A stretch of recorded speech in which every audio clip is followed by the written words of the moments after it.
Welcome everyone to the latest in Bitcoin Tech session. Today we'll have a look at a new. Uh, it's not a new BIP, but it has recently been assigned a BIP number. This idea. So it's BIP 450. The basic idea behind this BIP is to represent your BIP 39 word list in a much more human, comprehensible fashion. There is a bit of a procedure in order to arrange the entropy in a human readable fashion. We'll go through it, and we'll briefly try to understand what signer delegation is, and there is a new um, BIP that is being proposed with respect to addition of a new app script opcode, uh, and how it will be used to realize signer delegation. So these two ideas we'll have a look today. So the problem statement that BIP 450 tries to solve is that uh, when you look at BIP 39, the whole uh, hierarchical deterministic wallet keys structure, uh, the entropy that you generate is converted into a list of words, 12 or 24 words, and the 12 or 24 words are picked in such a way that they equate to the entropy behind it, and there is no relation between the first, second, third, or fourth word as such. So they all are random words that correspond to your entropy rather than to any other structure. So when you assemble your 12 words, 12 or 24 words in a sequence, the when you assemble them in a sequence, they don't appear to be related to each other. So this is not a problem um, when you scrupulously punch these words on on a seed plate.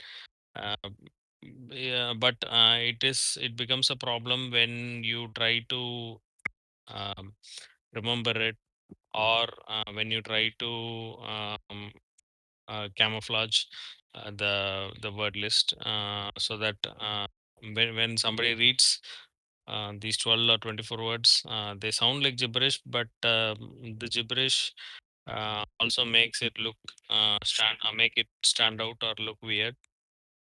In order to solve these problems, there is a BIP that has been proposed.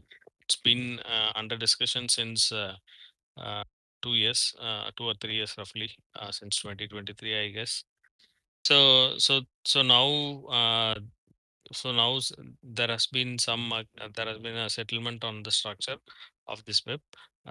So we'll briefly look at how this BIP works. Um, so basically, we should not think of it as brain wallet, because the story or the structure that this BIP allows you to create is not dependent upon the user, but it is dependent upon the structure that the BIP derives. So you cannot expect this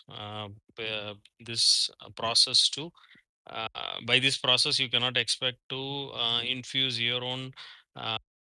your own story or brain map into the process, but it all starts from the entropy itself, and it will finally give you four different sentences that will have some meaning to it. If you read it, it will make some sense, but it will be four different sentences, and you can use the four sentences to remember your entire seed phrase.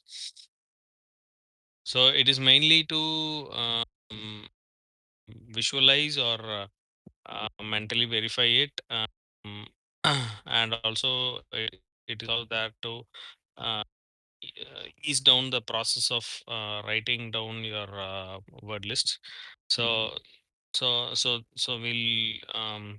we'll look at the process how it goes about.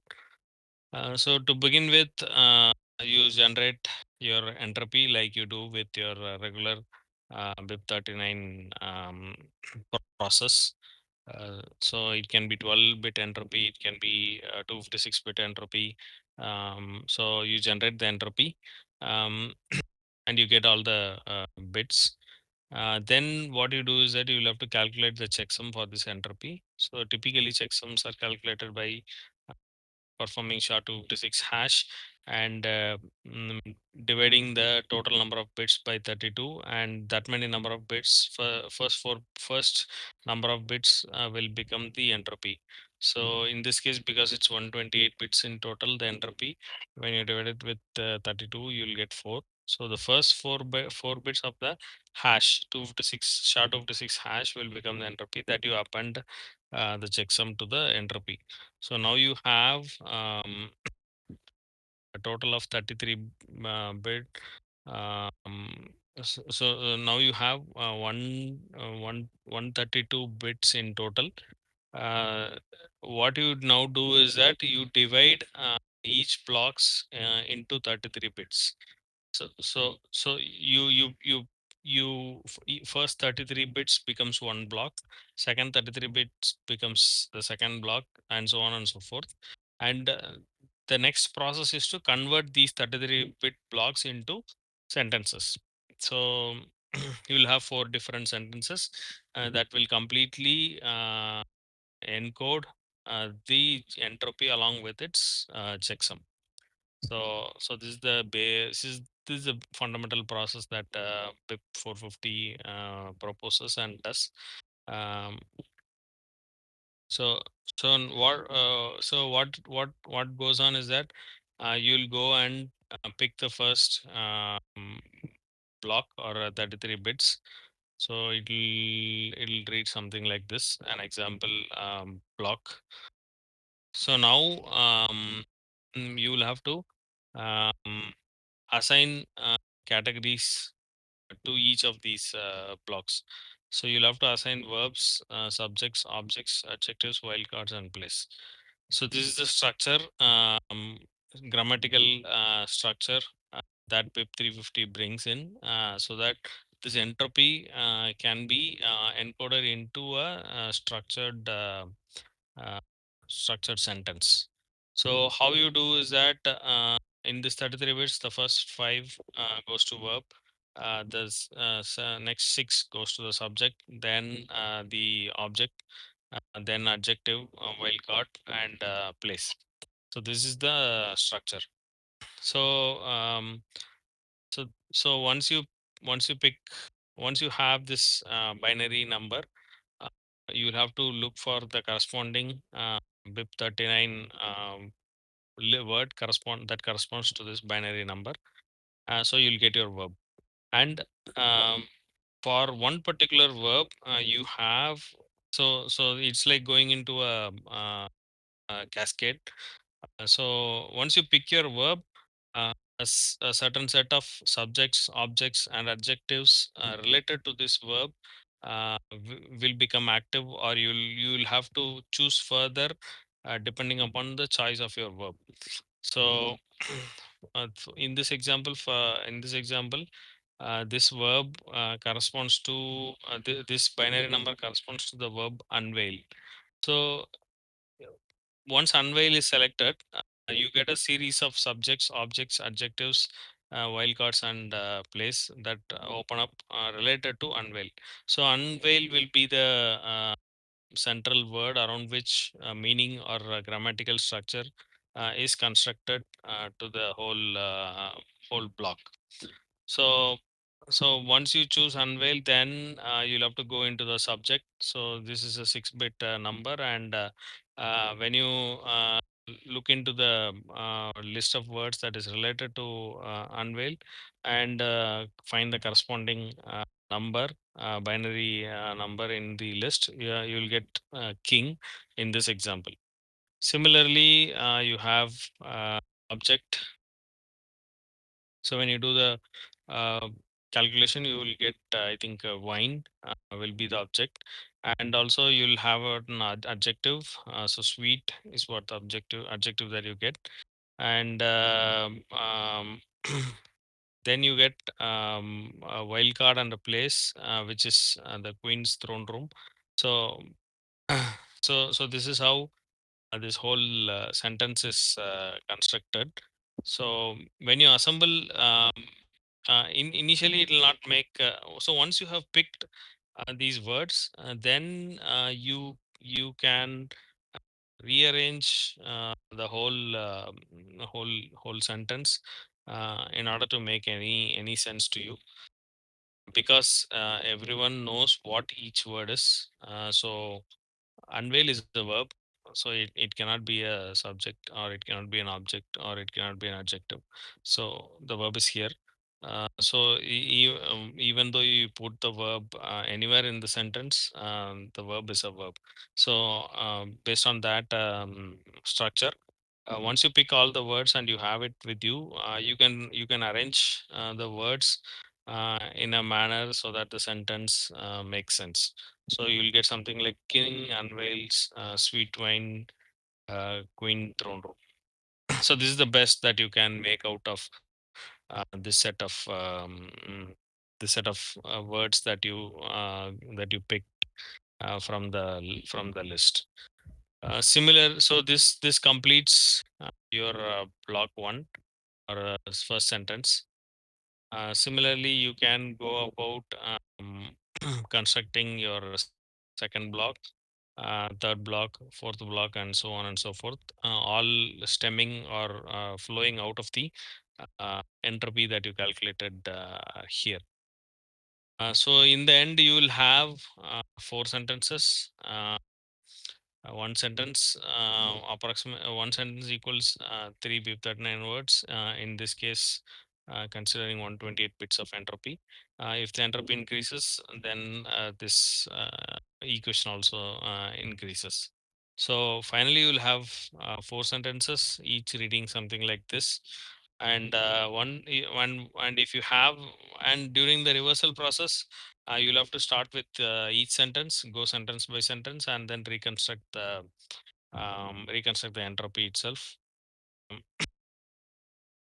So so it will be, you'll typically identify the first um, verb in your sentence, and based on that, you will construct a subject, object, adjective, wildcard, and derive each of the binaries corresponding to the indexes of these words, and then you will reconstruct the block. Similarly, you'll do it for four blocks. So that's how the decoding works. So I'll pause for some time if you have any questions. Uh, okay, cool. The major application is is towards moving away, or making the BIP39 word list itself more readable or more sensible, rather than having random words propped up in front of in front when you encode it.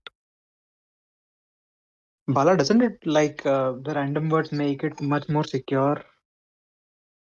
Yeah, it makes it much more secure, but the problem that has been associated with the random words is you need a medium in order to store it. However, this one, like people have always tried to have brain wallets with them.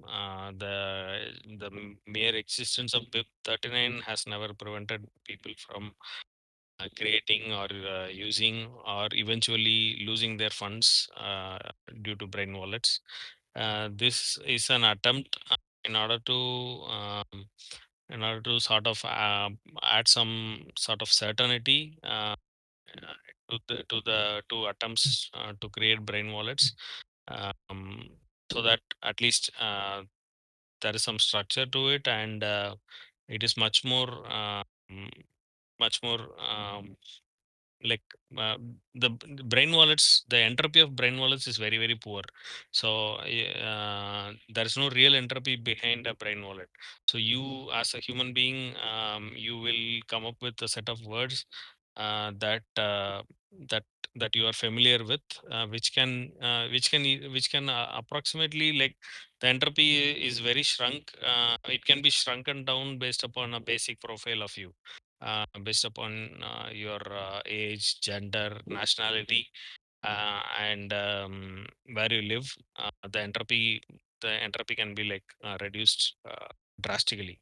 So the brain wallet that you create will always have very poor entropy.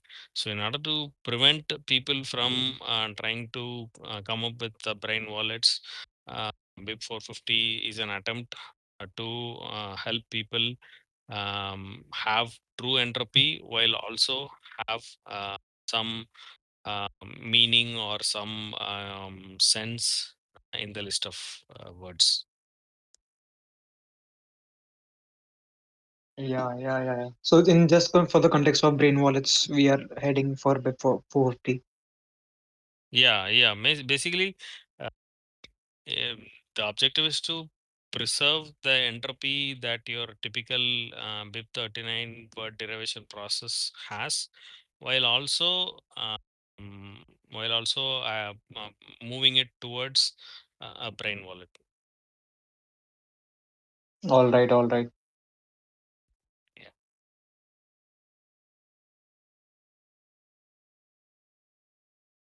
So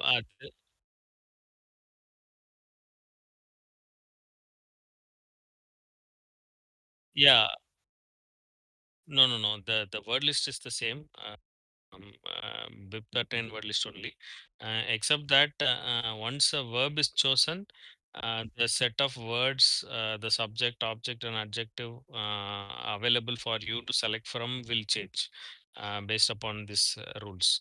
For example, if your first 5 bit leads you to the verb unveil, there will only be a few set of other words that you can choose from for the rest of the bits. But the entire words belong to the BIP 39 word list only. Yeah. It just adds more structure to the words that you can select. No, you can't. No, you can't reframe your existing BIP 39 or your existing seed into this. So you have to generate new entropy and start the process from the beginning. So you can't rearrange your existing seed phrase.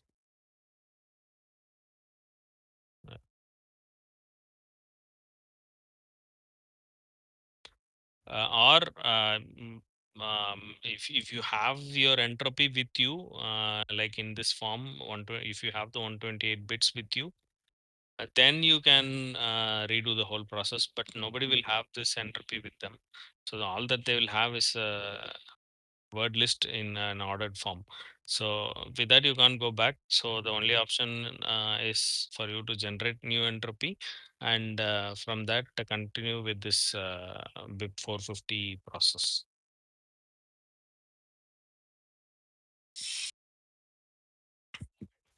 Yeah. Okay. So that was about BIP 450. Next, we'll briefly look at signer delegation. I don't have the detailed BIP with me, so maybe we'll do one more session on this for the for going in for getting into the details of this 449. We'll just try to understand what this idea is. It's quite new, and work has just, I think it has just began on this. There are not much resources for this. So the whole idea is about signing delegation is that how do you authorize someone to spend on behalf, but you don't have to give or reveal your private key for that particular spend. So that's a whole premise or whole problem statement that signer delegation is all about. In centralized systems like UPI, you frequently delegate your UPI ID to your family members. So you'll have your main account, and there'll be branching accounts, and you can set limits, and you can monitor the whole delegated transaction that happens under your account, and you can revoke access to it whenever you want to. So that's the basic idea. So in Bitcoin, how do you do it without giving or revealing your private key? Because uh, the ultimate ability to spend an UTXO resides within the private key. So in order to solve this, um, people have been thinking about something called as delegation, where apart from apart from instead of revealing a public key, how about revealing an authorization? For example, Alice wants to authorize Bob or delegate spending authority to Bob. So Bob, instead of having to reveal the private key, how about him revealing an authorization letter for in colloquial terms? What if Bob just reveals an authorization letter, and the script can just verify the authorization letter and confirm that Alice has delegated Bob this particular authority, and Bob is pending in accordance to this authority. So these are the two checks that the script has to make. So that's the whole BIP is all about. So how do we implement this requirement? The script has to check whether uh, Bob has the right delegation from Alice, uh, and Alice has sent this delegation to Bob. So these two things the script has to verify. Mm, uh, and then come to a conclusion that Bob is authorized to spend. So this is the whole idea behind signer delegation. So this is useful in a few cases, particularly as we discussed in the UPI example. Similarly, uh, you can have a set of cold. You have a cold wallet, and you have funds over there. However, you don't want to disturb or use the cold keys frequently, or you don't want to use the cold keys as often, and you want it to be truly cold. Still, you want some portion of funds to be able to be spendable, or you want it to be in a hot wallet condition. So in that case, you can use this signer delegation, where you authorize your own hot wallet to spend a few portion of your cold wallet. So by this means, there is no need for your cold wallet's private keys to be ever used if you have set it up in this fashion. Your hot wallet's private key and its authorization conditions are completely separate from your cold wallet. Even if your hot wallet is attacked or gets attacked, there is no harm to the rest of the funds, or to the cold wallet's entire pool of funds. Maybe only the part that is uh, attacked via the hot wallet might be lost. The remaining will largely be safe. So that's one of the application. Then the second application is business spending roles. So you can have different spending roles assigned to different people with different private keys. so that they can spend according to the policy and their mandate. So you can configure that. So that's one other application. And third is about recovery agent. So in case of loss of wallets, um, there are some ways in which, if you had signed delegations, if you had delegated signing roles to somebody else, then loss of wallets can be mitigated, and there are some architectures to recover it. I'm not very sure about how this application works. So yeah, basically, signer delegation is about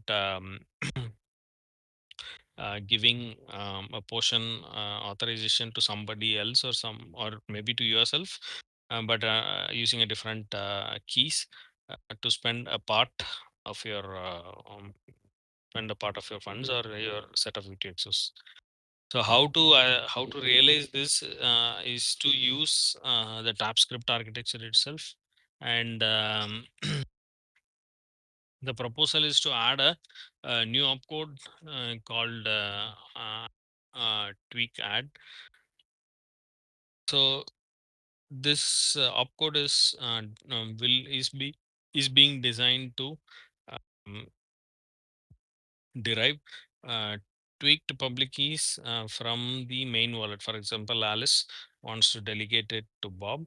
Then um, Alice can derive tweaked public keys and use that tweaked public keys, or give it to Bob, so that Bob can spend without using uh, um, Alice's private key, without the need for Alice's private key.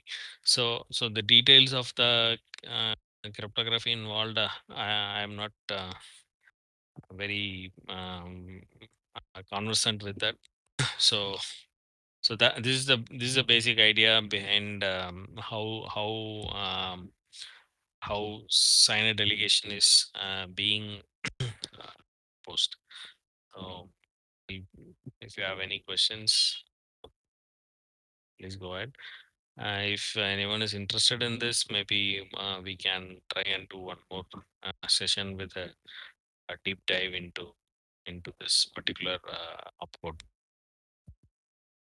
If there are no more questions, that's all I have for this week. So thank you for joining. We'll meet next week with something